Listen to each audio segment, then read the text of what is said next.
Leave you laid out on the floor, try to duck and roll, hit and miss, now you counting stars. Should've practiced more, should've hit the mask, get out there more, saying that you're the best. You gotta show me, son, actions over words, baby boy, is you real or what? Talking way too much, world combat sports, talking way too much, world combat sports, talking way too much, world combat sports.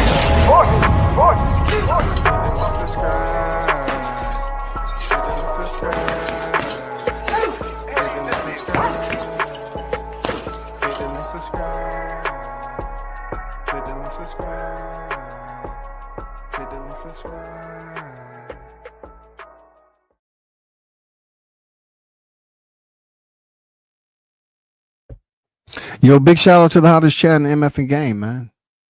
A-side official, no negotiations needed, period. You already know WCS is back in the building. Carlos is on deck. The first in the building, man. Appreciate you as always pulling up, man.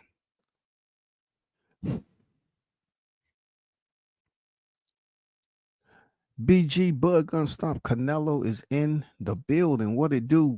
BG, I see you. Stickum Boys Fishing and Sports on deck. Salute to you, man. Let's talk about the Exodus, man. We have something that's groundbreaking, historical. It's going to change the game. It's going to continue to, build up the friction or the somewhat wedge of individuals that's trying their best to take a larger slice of the boxing pie than they're supposed to get. As you probably witnessed, along with many others, man, over the last several months, we have been seeing an ultimate change in the sport of boxing. We're seeing the Turkey Al-Sheikh's affiliation with almost every promoter in the game has seen cross promotions and other fighters we wouldn't call it cross promotion because, you know what I'm saying, Turkey Al-Sheikh is not a promoter. But you're seeing an entity that's putting on fights. That's the face of Riyadh season. They're allowing fighters from other collective promotions to fight on their card.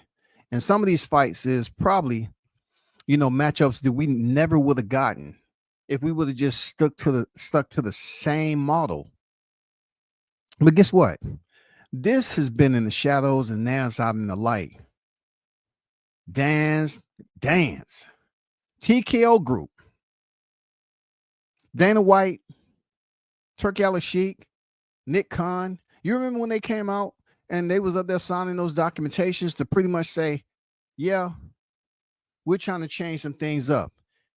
You remember when they were saying Turkey was losing money by what he was doing in boxing? It just goes to show you have some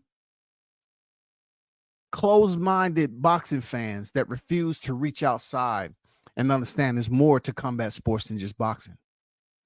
So therefore, Turkey has dibbled and dabbled in other entities too of combat sports, such as the UFC. He chose to be 1/3 of the trio that is part of changing the sport of boxing. Now, when I say change, I'm not talking about wiping away the current existing model and structure that we have been used to, right? We've pretty much acclimated to this, but they are bringing out another echelon to boxing that has separation, that they have to go through the federal government. The Muhammad Ali American Boxing Revival Act. Did you hear me? The Muhammad Ali American Boxing Revival Act, y'all. Yes, this is something that's going down as we see. They have been up at the federal government and they have been up there getting representatives, presenting this for vote, and they are trying to do some big things. They're trying to implement a boxing promotion to mirror somewhat the structure when it comes to the championship belts and the sanctioning bodies as they would the UFC. As you already know, we have the WBC, WBA, IBF, WBO, IBO. You know what I'm saying? But let me get to one of the articles that spoke on this. All right. Required reading is absolutely essential. You know over here. You know, some people don't like reading, man. They know so much, but know so little. They don't like reading. Let's go up here. Hold on for a second.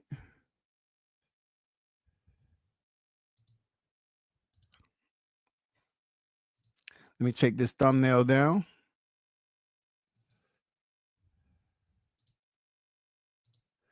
It says Congress introduces bill aimed at amending federal boxing regulations at TKO seeks to start promotion. This is historical, y'all.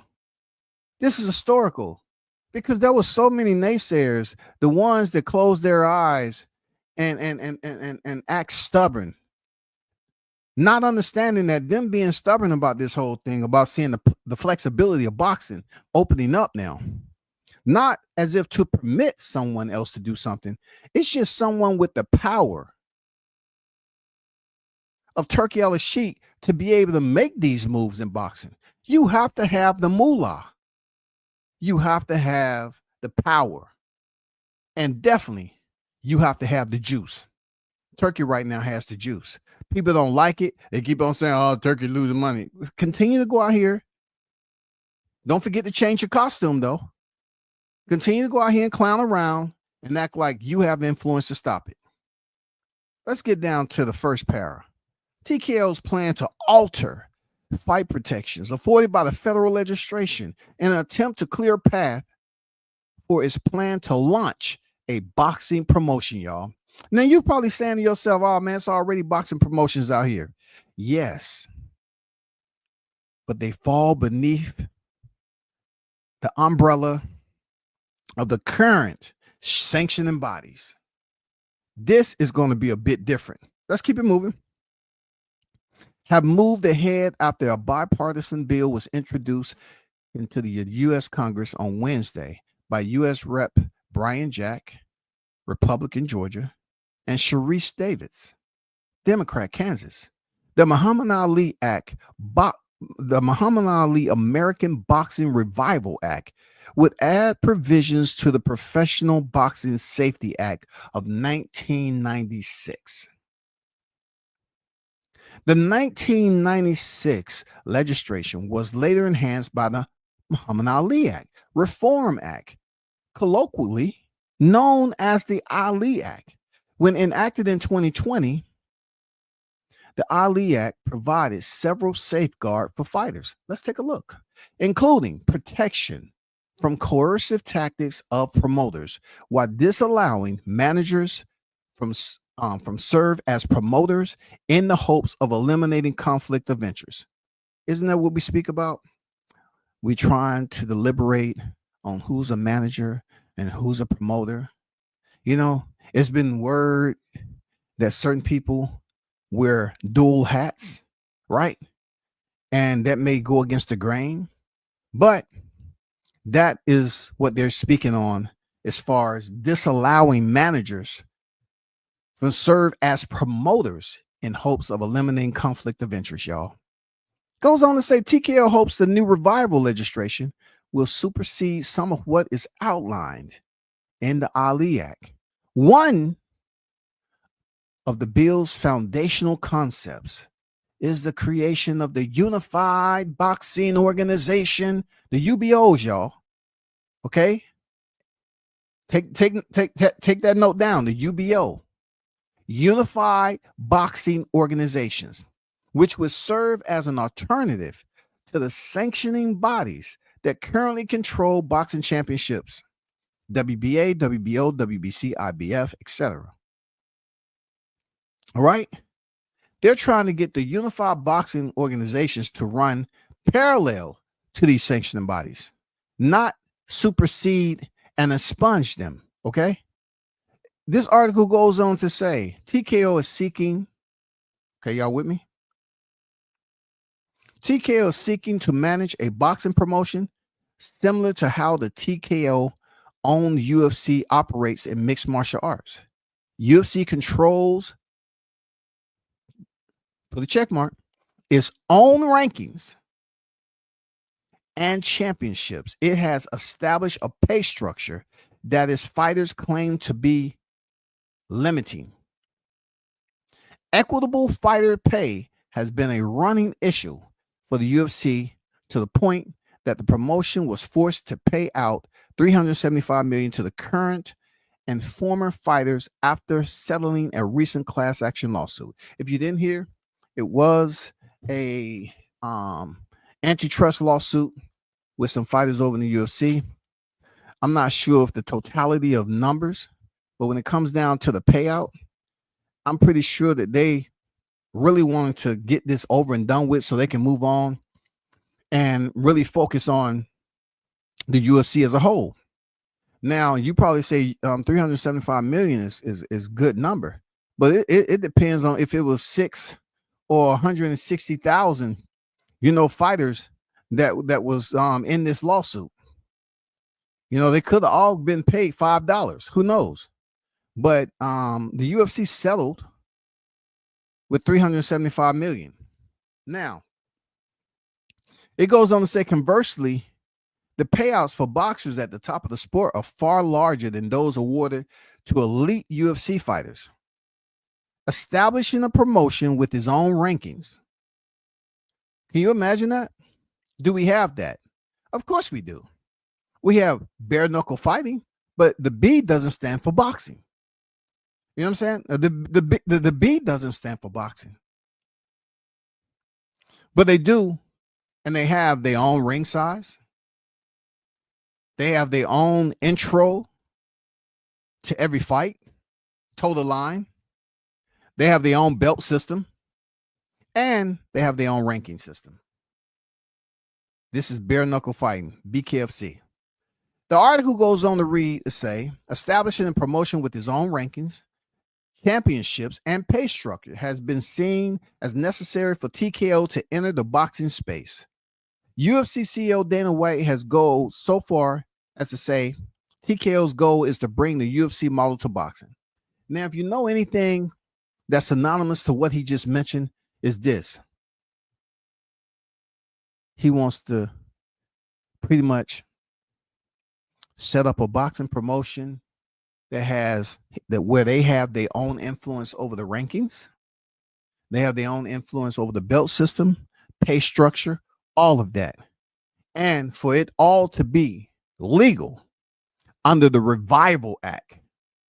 Okay, they're taking this all the way up to the GV to get approved. So that when it's finally said and done, they can pretty much implement their own rule structure on how they run their belt systems and pay structures and how they run their pound for pound and their ranking system. Is boxing going to be mad? By the way, what is boxing anyway?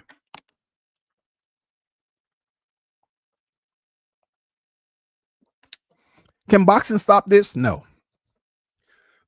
Because boxing is an entity. Boxing is just a sport where you have contractors or you have fighters competing in that sport. The UFC is an entity. It is its own entity. TKO, aka Zuffa Boxing, is going to be his own entity if this passes everything it's supposed to pass.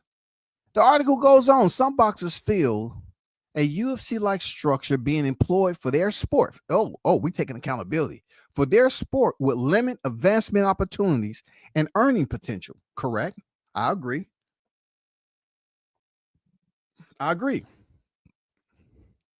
The pay structure isn't the same. We can get that out the way right here, right now. Take out the broom, sweep it up real nice, and toss it in the trash. We can get all the dust off the floor. You're absolutely right. The pay is definitely going to be a discrepancy, a disparity. Anything else you want to put in between that with the way boxing is right now and the way this new boxing promotion TKO is going to implement their pay scale. But guess what? Every fighter in the sport of boxing is not benefiting from higher pay. So does it allow these fighters that's on the lower to mid tier to become an employee of this new boxing promotion, knowing that they're going to get a base minimum? Unlike boxing, sometimes you don't know what you're going to get. They can say you coming in there with a purse of 3,000, but then turn around and tell you, "Hey, no, a purse of what, 80,000? A purse of 80,000. Let's juice it up a little bit. 70,000.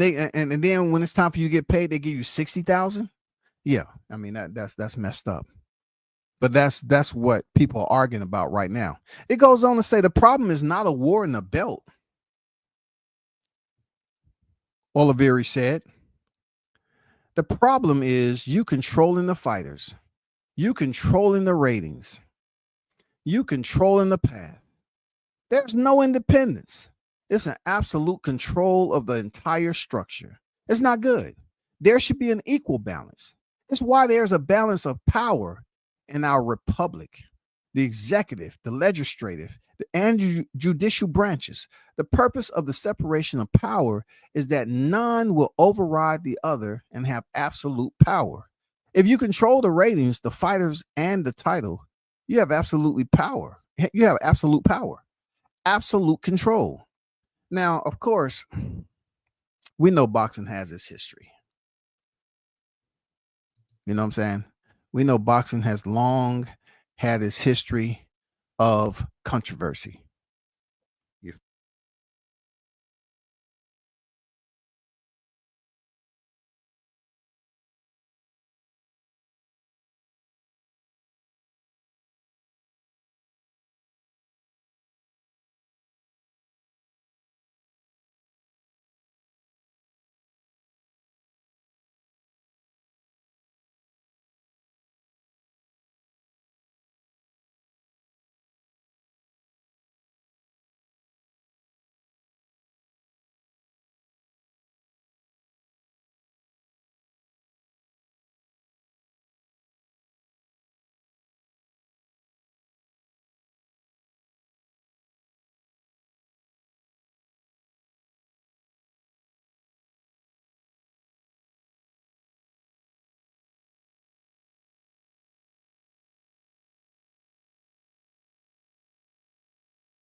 Let me get back to the task, right? There was a scandal. I don't know how much you heard, but with the IBF. And what I was saying is that at certain points of time, the federal government has had interaction with investigating boxing for whatever the case may be, racketeering, a plethora of other criminal, taking bribes, stuff we talk about all the time, but no one wants to speak on the words corruption, fixed, you know what I'm saying, bribery, exchanging monetary funds, claiming them to be donations, but really it deals with the ranking system, stuff like that. But let me get back up here right quick. I dropped out. Let me get back to sharing screen right quick. Okay, so let's continue to in closing. It says White and Turki Al-Sheikh in March announced a joint venture in the boxing space. Al-Sheikh is the chairman of Saudi Arabia's General Entertainment Authority. Okay, there you go, Turki Al-Sheikh. Those of you that may not know, Turki Al-Sheikh is the chairman, y'all, not the promoter, not the advisor, not the manager of Saudi Arabia's General Entertainment Authority and big money power player in boxing. I think more so we should call him Big Turk because he's a big money power player in boxing. Okay, just call him Big Turk. It says the revival bill seeks to establish minimum purse amounts with the fighters guaranteed at least 150 per scheduled round. This gets a little chilly in him when you hear that on 150 and it doesn't have. Here comes the commas. Where are the commas at? It goes on to say per schedule round. It would also create a national minimum of 25,000 for health coverage for injuries sustained during the fight. Now, healthcare sounds great. That exists in the current promotion. Like promotion, they pretty much lock in to assist the fighter with the injuries that they sustain while employed on their promotional card. Okay, that happens already. But 25 grand, is there a lot? No, that's not a lot at all. Both minimums are higher than those established across most states, many of which have no minimums at all. What's the bad thing about a minimal? When somebody say, you have to have a minimal, I mean, that just shows you right there. You have to have a minimal. And that can be really bad. Moving forward, Representative Jack is a boxing fan, while Representative Davis is a former MMA fighter with a career professional record of 1-1. Can we really say he was? Anyway, as a former MMA fighter, I know firsthand the physical and financial risk that come with stepping into the ring, Davies said in a press release. This bipartisan bill is about giving professional boxers the protection, opportunities, and freedom of choice they deserve. Once again, I repeat, the protections, opportunities, and freedom of choice they deserve, y'all. Do you believe at this juncture that boxers should basically free themselves from this political set of shackles that they've been linked up to? Like some fighters will tell you, I have no problem how things are running. I'm good. Other fighters would be like, man, I wish this was in place. I wish that was implemented. Here we go. The protections, opportunities, and freedoms of choice they deserve. I'm proud to work across the aisles to help strengthen the future of American boxing and ensure athletes are treated fairly and safely. Do you agree, y'all? Do you agree? I mean, hey, let me bring this up a little bit. Okay. It said the Association of Boxing Commissions and Lonnie Ali, wife of the late Muhammad Ali, are supporters of the bill. The sport of boxing provided a pathway for Muhammad Ali to become a global sports and cultural icon, y'all. Lonnie Ali said in the release, boxing elevated his public platform and gave voice to his fight for civil rights. If Muhammad was with us today, he would want to ensure the sport of boxing in America remains strong and viable for generations to come, providing opportunities for other athletes to pursue their goals and dreams, just like he did. Given this enhanced protection for boxers, I believe Muhammad would be proud to have his name associated with this bill. So what they're saying is, if it was up to Muhammad Ali, which is a cultural icon, a man who fought for civil rights, who stood his ground, say, hey, I don't want to go over there and fight the war. My war's right here. You want me to go over there and fight them? They never did anything to me. But I have a war right here where people treat me like I'm not equal right here in my hometown. Let me fight this battle and I don't know why y'all going over there messing with them anyway. I mean, Ali stood his freaking ground, didn't he? He stood his ground, yo. Respect. That takes courage. That takes a lot of intestinal fortitude to do what Ali did. Let's take a look at this. New bill introduced into Congress will allow TKO to create UFC structure in boxing. The only reason that I'm going to basically frolic through this article right here, just because every author is not the same, just like every content creator isn't the same, and every fan who watches boxing doesn't have the same archival depth of knowledge that they should when it comes to educating themselves, right? So every author is going to be a bit different. It says a UFC CEO Dana White, who founded TKO Boxing alongside Turki Al-Sheikh, WWE President Nick Khan. Just so y'all know, Hulk Hogan passed away today. Rest in peace and salute to an icon. You know, the Hulkamaniacs, Hulk Hogan. Salute to him. He passed away today from cardiac arrest. It goes on to say, we'll promote the September 13th battle for pound greats between Terrence Bud Crawford and Saul Canelo Alvarez. But a move perhaps more important for TKO in the long run was presented in the United States Congress on Wednesday. So on Wednesday, they was in there having discussions, real discussions.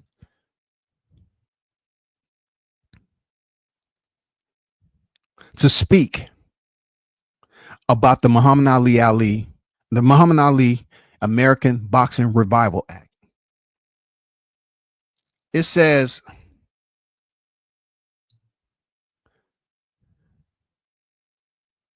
a new bipartisan bill, which I just read, the Muhammad Ali American Boxing Revival Act, has been introduced by two members of Congress. We already went over who they are. It says to amend the Professional Boxing Safety Act. The bill would allow the creation of alternative systems called UBO, Unified Boxing Organizations, which will run parallel, y'all, to the current structural foundation of the four sanctioning bodies already actively in place in the sport of boxing. It said, at the present time, boxing operates with a four-belt system whereby boxers work their way through the rankings of the sport's four major sanctioning bodies until they can eventually fight for a world title with one of them. UBOs would not replace the current structure of boxing. It would instead create a separate, parallel system that runs alone, offering boxers the choice between the traditional sanctioning body model or the UBO model. Now, this is why I have to pause. I want to see what you all think over there in the chat. Like, do you even care? What would you suggest to the fighters? Would you suggest they go off the UBOs?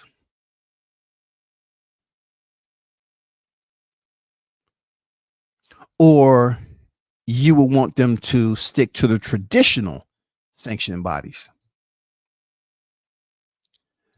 UBOs would allow to run ranking systems, award UBO titles, y'all. Pay attention. Allow to run ranking systems, award UBO titles, and organize events In essence, promoters would be able to promote fights for titles and rankings, which they also control, a stark contrast to how the pugilistic art is currently run. What would you suggest? There's a slight, sharp splinter that I'm not sure about. If it doesn't replace the current sanctioning bodies, but the fighters have the option to whether they want to be involved with the four sanctioning bodies, how would that work when it comes to the ranking systems? Because the UBO definitely doesn't supersede the current sanctioning bodies. But when you look at it, if a fighter has the choice on if they want to be a part of the four sanctioning body or the UBO, Unified Boxing Organization titles, what would the money look like? If the titles, of course, the UBO, if you are the champion, I'm pretty sure it's not going to be a UBO Reggie belt. It's not going to be a super, a world. It's not going to be an intercontinental, a silver, diamond, gold, trinket. You know what I'm saying? Plastic, titanium. It's going to be a stark contrast to how it is now. You're going to have limited belts, reduced amount of belts. That's what they talk about in boxing, right? It says the biggest benefactor of these changes is, without a doubt, TKO boxing. With the bill passing, TKO boxing will be allowed to form a UBO of its own and operate a UFC type league model within it. I like the UFC model. I like to see champions be able to defend their belt. And if they lose, in most cases, they allow the former champion to fight for their belt again. I like it. It doesn't allow the individual who just won the championship to take some soft touches like we see in boxing.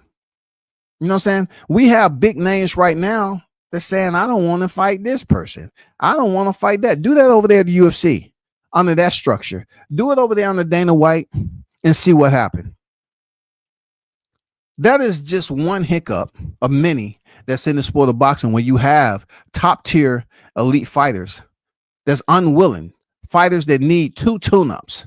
Could you imagine a fighter telling Dana when they're in the ranking systems, hey Dana, before you put me in there, I know I'm next up. I need 2 more tune-ups.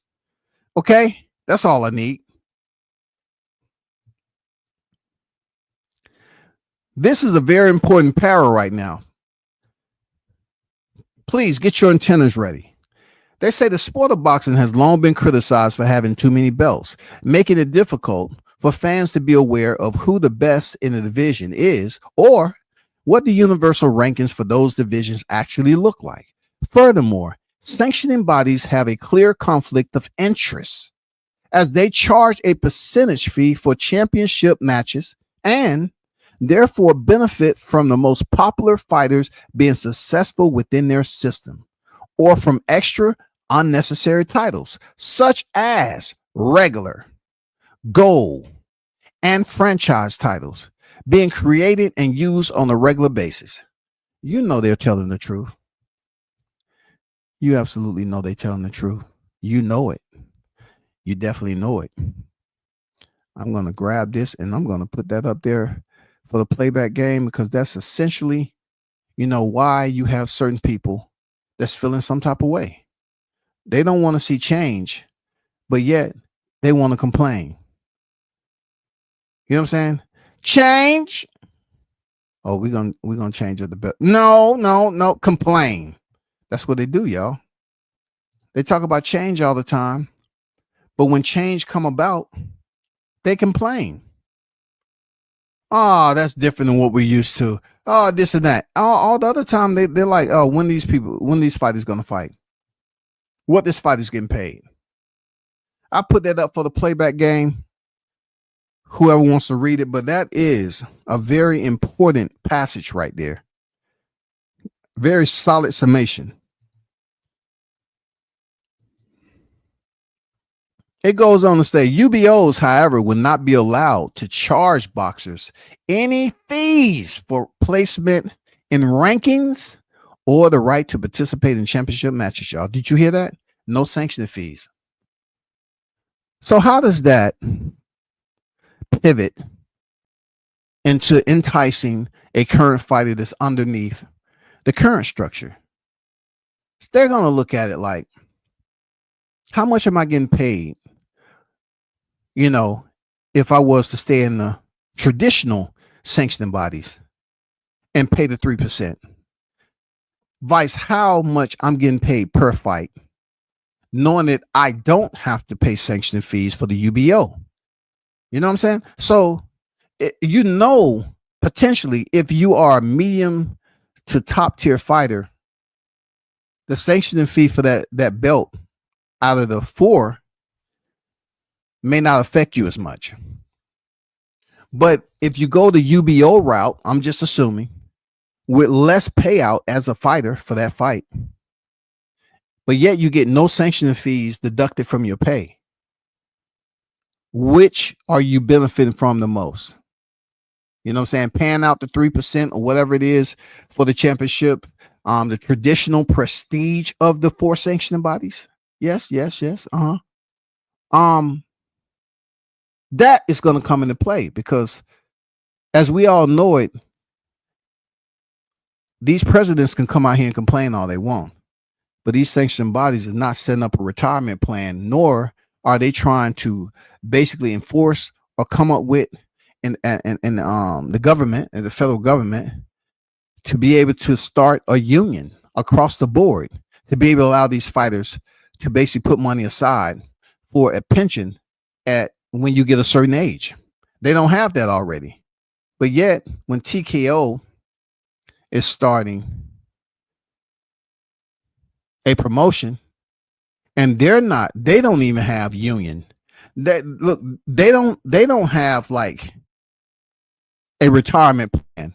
A lot of combat sports in general don't have a retirement plan. But I will say this. I did hear David Feldman. I was watching BKFC recently, and David Feldman did something that I've never seen done before in combat sports. He is allowing his employees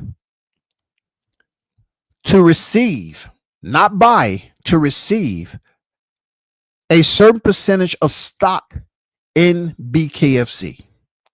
Now, of course, I don't know how that's going to be, what the language look like, the documentation. I don't know how long they have the benefit of. And look, I don't know what the percentage is going to be over time for them to occur money on those stocks. It sounds good, but at least it's a step for David Feldman to do such. At least it's a step. We have to be happy with something, right? Let's keep it moving.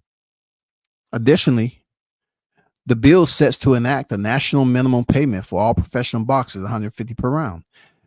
While this appears insignificant, 6 states have minimums below $150, and most states have no minimum payments at all. The rule would help prevent up-and-coming fighters from being exploited, as it's common knowledge that fighters on club shows sometimes pay to fight or fight for no money, and that is true.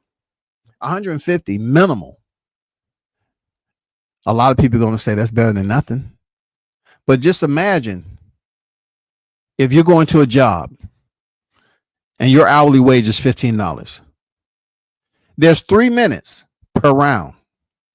As a so-called lower tier, off the couch, soft touch, who I call myself, this is my term, I call these guys ghost glovers. Okay? I did write an article on ghost gloving. Ghost glovers are fighters, humans, individuals who get licensed off the couch, and they may fight one time and they're gone. Okay, they might return somewhere down the line, just fight for another check. I call it ghost gloving because in boxing, it allows these fighters with no experience, no amateur experience, to basically come in here and get paid pennies. Now, when you're talking about 150, some of these guys go in there and they last less than 3 minutes. Remember, we were talking about $15 an hour? They last less than 3 minutes, yo. So they're getting paid. Let's just say they get paid $100 for a minute 30 seconds. Is that good money? Yeah, according to certain people, but guess what? They got to pay somebody in their camp, even though it wasn't a long, hard 8 week. You're going to a title run, right? No, they have to pay somebody something. I've seen it with my own eyes, and I know it happens. So if they never made that type of money, but then they have to pay this, and they might walk up out of there with $60. $60 for a minute 30 seconds, is that bad? Anyway, you don't have to answer that. Let's go on. The legislation, if it passes, right, will also create a national minimum $25,000 coverage for injuries. We talked about this last article for insurance purposes. Let's go to the next one. Unified Boxing Organizations, the UBO, boxers would benefit from additional health and safety protections, including enhanced comprehensive medical exams, more licensed physicians and ambulance units present at each event. If those of you that go to fights, you know this, they cannot start the fight unless EMT is on deck. If EMT is not on deck, the fight doesn't start. Yes, it's been some terrible fights that never went on because the EMT, for whatever reason, didn't show up. If you was there, and if you hear me talking about it, just grin and keep it moving. Let's continue. And healthcare for injuries sustained during training for a bout. Okay. UBOs would have comprehensive anti-doping testing programs and strict anti-betting policies. Yes, y'all. The UBA will have comprehensive anti-doping. So if you have questions about the doping aspect and how it is going to be injected into the schedule or the participation, yes, they saying anti-doping testing programs and strict anti-betting policies. We know betting does exist. The legislation is endorsed by the Association of Boxing Commissioners, the ABC. Okay.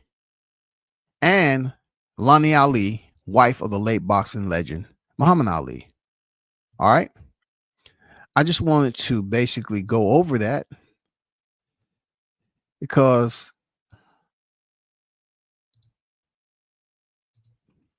I want you to take a look at this also. If you can see that on the screen, let me pull it up.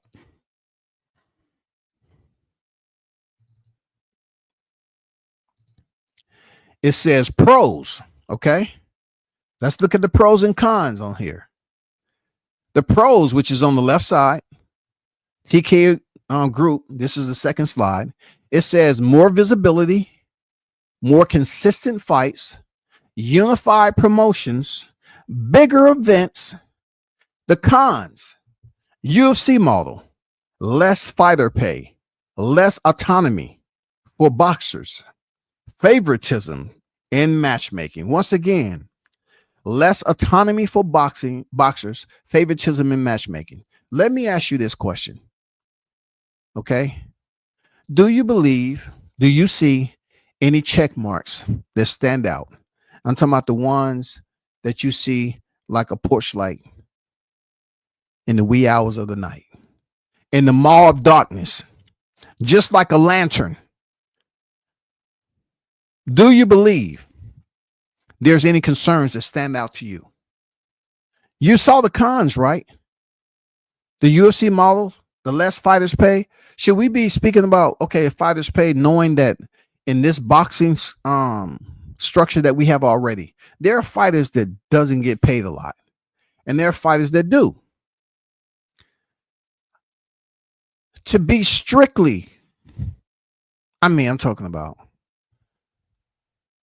to be totally honest.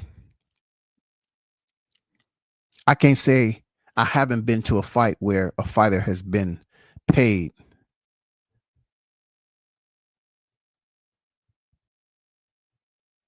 less than $50. You know what I'm saying? I haven't been to a fight where I've seen a fighter get paid less than 50. But I have been to fights where the off the couch fighter was paid about $1,500. Why? Because some of them guys who's building up their records, that off the couch dude is going to take some punishment, and they're about to get knocked the heck out. So whoever, the manager of that fighter, they go in there and negotiate. Hey man, so and so, he's a heavy hitter, man. We know he in here just padding this record, but you got to pay my guy. To the right of it, it said boxing will never be the same. This new bill gives TKO Group the power to run their own boxing league. How do you, as consumers that have adjusted and acclimated to the current system, right? How do you feel about TKO? How do you feel about it? How do you feel about his own structure? Them stripping the fighter or reducing the fighter of autonomy. Favoritism in the matchmaking. We shouldn't have no problem with that because we already see favoritism in the rankings. I mean, we can get a red mark and wipe that away. What about the autonomy, the independence of boxers? What about the lesser fighter pay? You hear people on here all the time trying to establish their media FICO. When they talk about money and how much a fighter's made over time, how much they're worth, who they want to see them fight next. This fighter's ducking. Do you believe that under the UFC model, the significant drop in traditional expectations when it comes to pay? Do you believe it's a problem? Do you believe that it's concerning you? Please let me know in the chat. I appreciate it. I definitely appreciate it.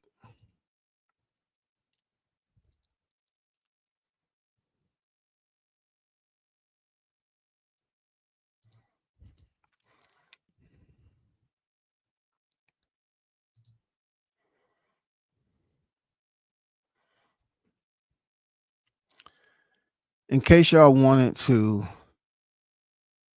get a better look, let me show you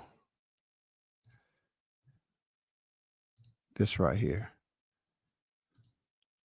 so you all can have some clarity on who's voting for this bill to be passed. And I'm in the process of doing deeper research on these two individuals because I'm curious. I'm curious, really curious to see who these Republicans are.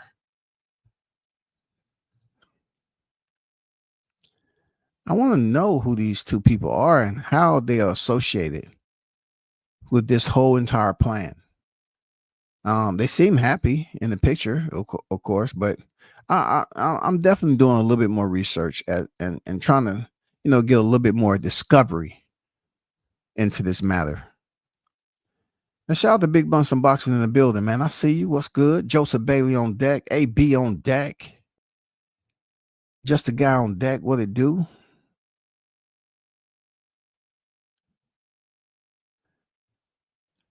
The government is already in boxing. You didn't know that?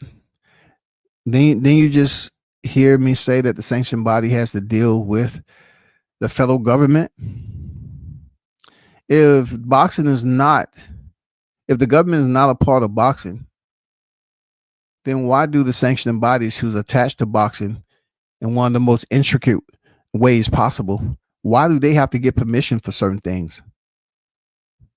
Why would the federal government be allowed to investigate boxing if it deems that something criminal is going on, such as bribery? You know what I'm saying? Racketeering, all that other stuff that happens in boxing, taking bribes for freaking rankings, taking bribes for fighters to lose. Certain things that we see from the outside, the apron looking in, that we say, you know what, that fight, it just didn't play out the way out there. No, what's going on with that? A referee making a crazy call, and you say, what? What was Tony Weeks thinking? Why did he stop Barroso like that? Man? Like, why did he prevent that man from becoming a world champion? Who gave him the orders? You have to ask yourself, man, Steve Willis, did you or did you not see what we see? The dereliction of duty was blatant and a slap in the face. but no punishment. But yet, both him and Tony Weeks together in an interview, pretty much telling the world, hey, don't talk so much. What you see, you didn't see. When you think you're right, you're wrong. And even you might be wrong, you're never going to be right because you don't have control over anything I do. You can't overrule me. So long as there's a third man in the square. And the UFC, to be honest, the UFC had an issue with this previously. If you remember, Steve Mazzagatti used to be a UFC ref, and he just used to let fighters get terminated. I mean, the fight should get stopped, and Dana was absolutely livid that Steve Mazzagatti would just let these fights go on past what they should have. Of course, not shortly thereafter. I mean, shortly thereafter, he was terminated. You know, he wouldn't be up there with the UFC that much. But anyway, they had a problem with the judges. And what I like about what Dana White did was that he said, man, these scorecards are ruining, you know, he pretty much saying the scorecards are ruining the expectations of the fight. Because if a consumer believes that this particular fighter is better than that, and he goes in there and demonstrates that, but yet the other fighter who clearly lost wins, then what is the problem? We're having robberies here. We're having people booing and all that. So we have to fix it. One of the issues was, and this haven't been the case with boxing, because in my opinion, boxing is easier to score than mixed martial arts. I think one area that Dana White was concerned is that the judges themselves need to fully understand what they're watching. Are these individuals who are mixed martial artists or boxers? In the beginning was the word, and the word was these judges were boxing judges. So if they're coming on their grading mixed martial arts, there's going to be some distortion in how they view what they're watching to apply a report card, a reporting grade rather, to the score sheets. Okay. And that has since cleared itself up a good while from now. Now you have MMA, former MMA competitors, former MMA pugilists who's grading these fights. You know what I'm saying? There was some scandal over there when you had, you know, somebody from a camp, not mention his name, that was basically showing favoritism to his fighter because they did not know that that particular fighter was in that judge's camp. You know what I'm saying? So the UFC has cleaned that up tremendously. They have individuals that understand what they're watching and they're qualified to grade a score to those cards without prejudice, so to speak. But you know, that's all I can say. Like when it comes to boxing, we still see a separation of integrity when it comes to some of these scorecards. We know that. We know that venom drips. It drips, man. Sometimes, when you get that bite and you say, I know goddamn well this fight was supposed to go down like this, but Rolly won? How did Rolly win? You know, you ask yourself, huh?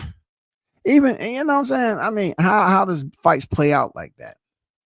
How does Tank, you know, take a knee and go outside the ring and don't get a round counted against? How does that happen when you have a qualified referee watching the fight?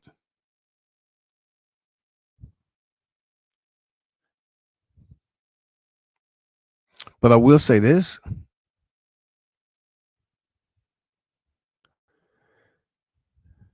The bill is just a small step for what's to come when TKO presents itself, Zuffa Boxing, when it starts to basically recruit and build up their roster.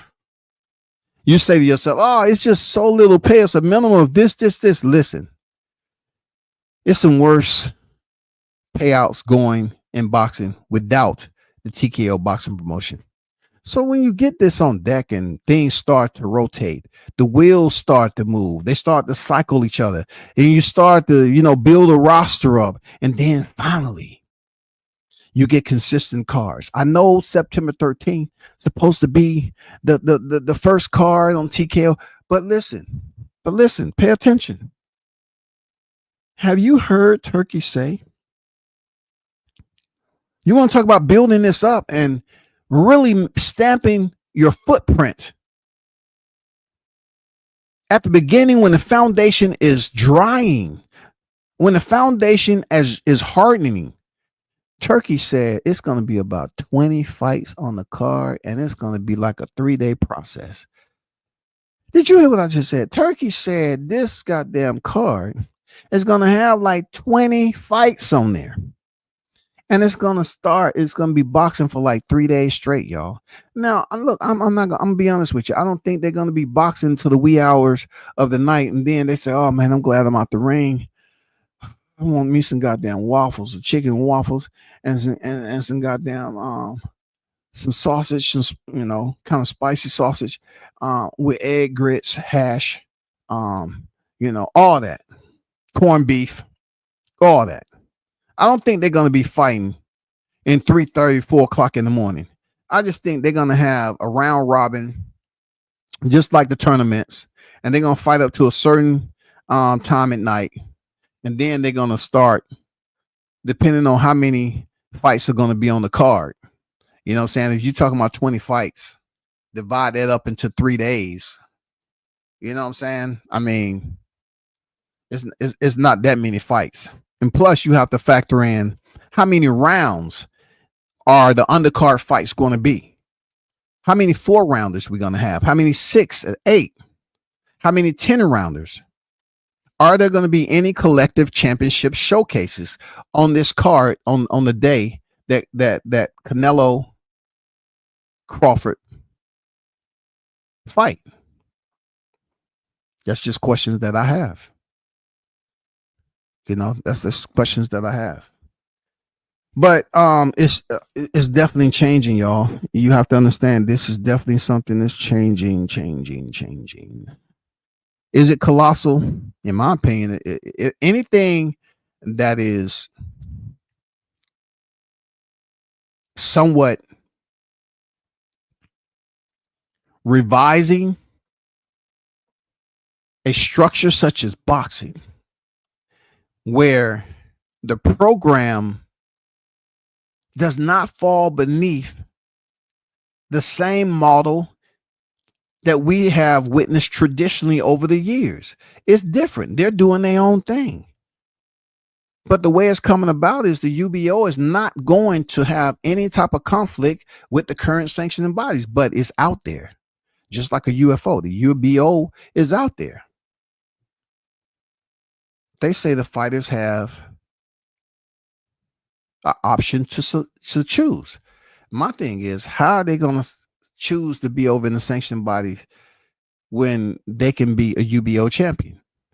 And then you have boxing enthusiasts, right? Whoever they may be, they're going to say, don't nobody give a damn about the UBO title. Shit. Ask an MMA fighter that competes on the UFC platform, do they not care about the UFC title? They don't care about the WBC, the IBF, the WBA, They don't care nothing about that. Their belt system is internally to the UFC structure, the UFC model. Ask Demetrius Johnson, does he cares? Defending his title 11 times or something like that. Ask him, do he care about all those UFC belts that he has? He's gonna say, hell yeah, I care. But the only advice I give to those who still want to complain about Turkey and Dana White and say F, it doesn't matter how many times you say F Dana White. It doesn't matter how many times that you say F mixed martial arts, because you do not have enough power to do anything except be grumpy. Understand that. You can't change anything. You can just sit up here and talk amongst those who are close enough to you to listen, and those who are always saying, yeah, all y'all can look goofy together. But those of you that's complaining, guess what? They're up at Congress getting bills passed while y'all still on social media complaining about change. And then you know what stews the most is that certain people believe that if they can get enough dummies and sheeps together, right, they would never identify that that person is the wolf. If they can mingle amongst these people over and over again and talk some bullshit and tell them anything they want to hear enough, they will never clearly see who the wolf is. So while all these changes are going on in boxing and now it's Zuffa boxing promotion, these individuals on social media are still going to try to wheelbarrow these narratives around and act like, hey, here it goes. I'm dumping it off right there. Check it out. And all they're doing is just dumping, you know what I'm saying, sheepskins all over the place. And the sheep sitting there, oh man, that doesn't look like it felt too good. Who's missing? Anybody do a head count? Hey, sheep, do a head count. Where did these furs come from? And why are you dumping them here? What's wrong with you? Are you one of us? No. Look at the teeth. Look at the fangs on him. He's a wolf. You know, by the time they figure out that person is a wolf parading around with the sheep, they want to act like they're feeling some type of way about it. All I'm saying is I'm trying to give you a way out.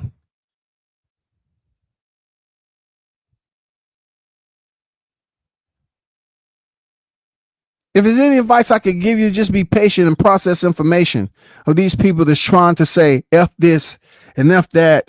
I don't like this and going on with Dana White. Don't change with boxing. But listen, if they don't want you to change certain things about what's going on TKO, ask them this question. Why are they still so angry every freaking day about the current model of boxing year after year after year after year? Why do you have individuals over here acting like they're making change in boxing on a minuscule scale? I mean, I'm talking about on a freaking scale where you're basically talking about grains of dirt.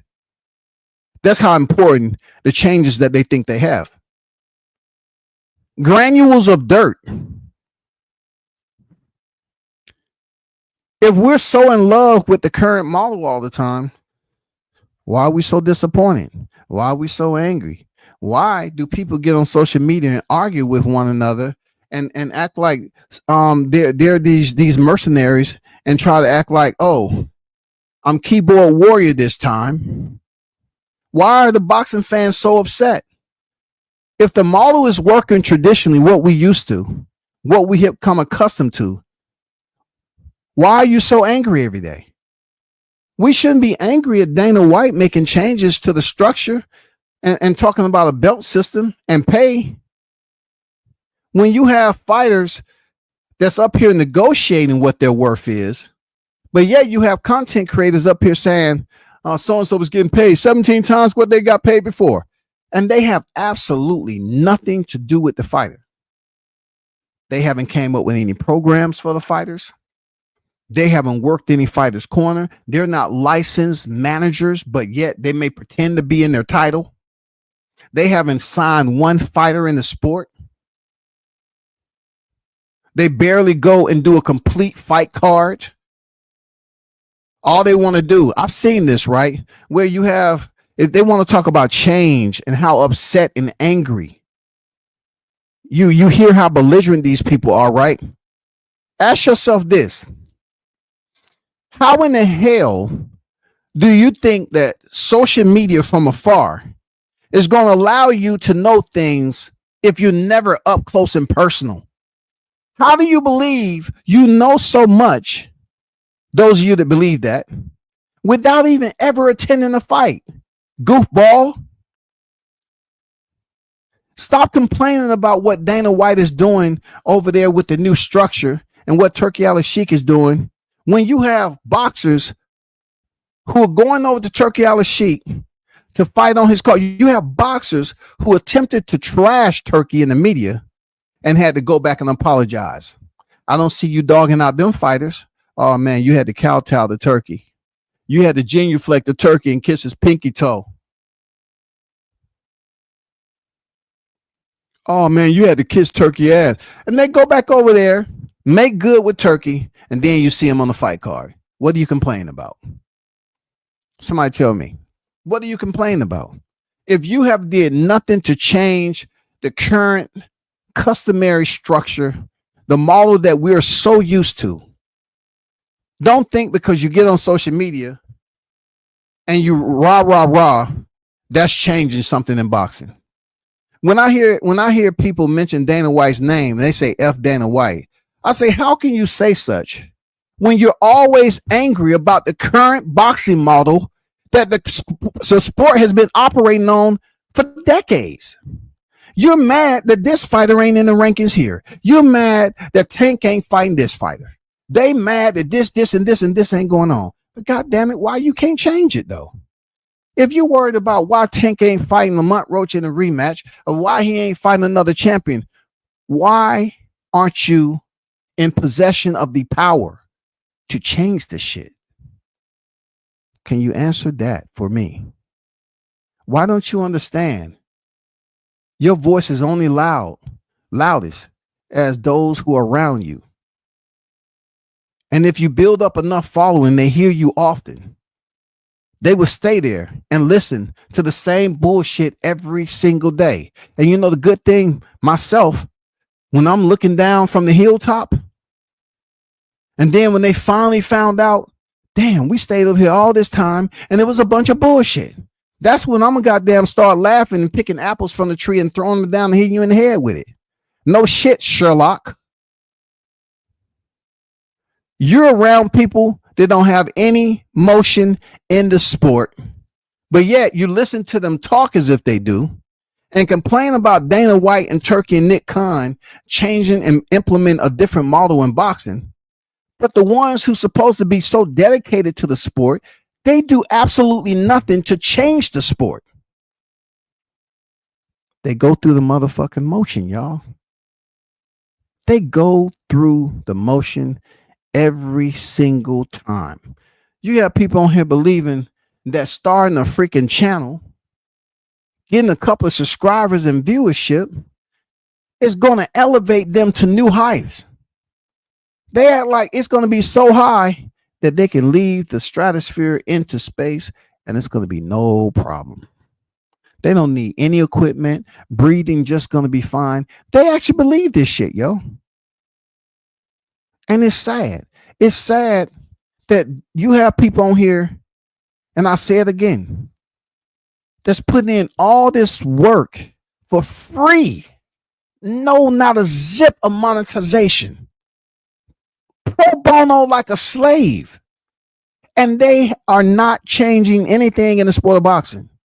But yet they're going to complain about Dana White bringing TKO in here. They complain about pay. And they have no fighters signed to them, y'all. Hear me and hear me now. They have no fighters signed to them. They don't even know hardly any managers that is trying to turn them on to the game, because managers is not going to give you an opportunity and tell you the game. The game is to be sold, not told. And sometimes it depends on who you purchase it from, what your product is like, homie. But you didn't hear nothing from me. I'm just up here trying to help some people understand the amount of effort that you're putting in complaining about the TKO. Y'all will keep tying Dana White into the UFC and mixed martial arts when he has the Power Slap League. Dana White is doing much more than just mixed martial arts. Now he's about to be a face in boxing, implementing the Unified Boxing Organization structure. And I can hear it now. Nobody gives a F about that belt. Nobody gives a F about that belt. Well, guess what? If you don't give a F about that belt, and it signifies in the rankings that they are a world champion, a world champion. Look, WCS will guide and redirect you back to the start where you all are complaining about the Intercontinental. That ain't shit. The silver, gold, platinum. That ain't nothing. What about the Reggie belt? That ain't nothing. So what belt matters? What belt matters? If boxing has belts already out here, and you all are saying certain champions that have earned those belts are not really champions, but boxing recognize them as being world champions, why can't y'all do anything to change it? So if you can't change boxers earning Reggie belts and having super and world titles and all these other freaking levels to championship belts, if you can't change that to a UBO structure, don't you think it's time for you to shut up? Please, ma'am, sir, do you think it's time for you to shut up? If you can't change the belt structure or reduce it in any way, shape, or form by submitting paperwork or going up there to Congress to let your voice be heard, shut the F up. You dudes are out here competing for a channel and some attention. AT&T already said, reach out and touch someone, goddammit. Do more, because this is not working. If you think you screaming and yelling on this YouTube for free, doing pro bono, all you're doing is having freaking verbal spats every other day for free, FRE. You're not contributing to the sport of boxing. You should stop complaining about those who are. Nick Khan, Turkey Al Sheikh, and Dana White combined, they have the resources. They're qualified.